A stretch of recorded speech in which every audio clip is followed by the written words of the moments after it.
The surface extension feature allows the extension of surface bodies.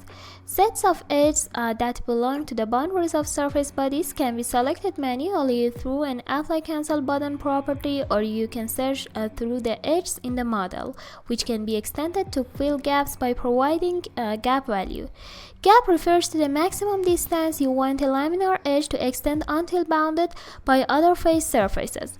The surface is extended naturally along the selected edge set. The extension distance can be determined by a fixed number or by a set of bounding faces. Also, methods for the surface extension can be manual or automatic. You can perform an automatic search of edge sets that require extension in order to close gaps between surface bodies typically created by the mid-surface feature.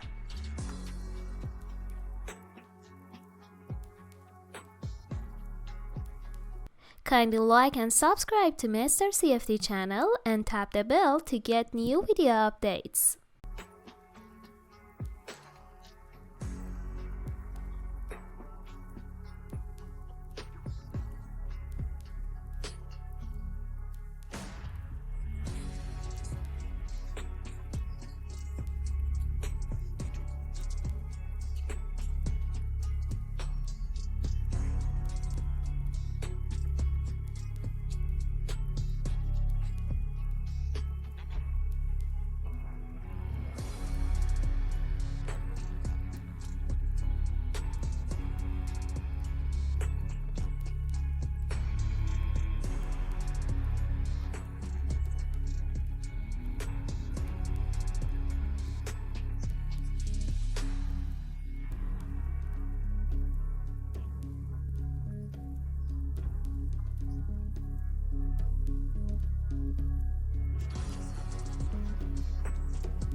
To benefit from MR CFD services including simulation, consultation, and training, visit our website www.mrcfd.com and contact us via info@mrcfd.com.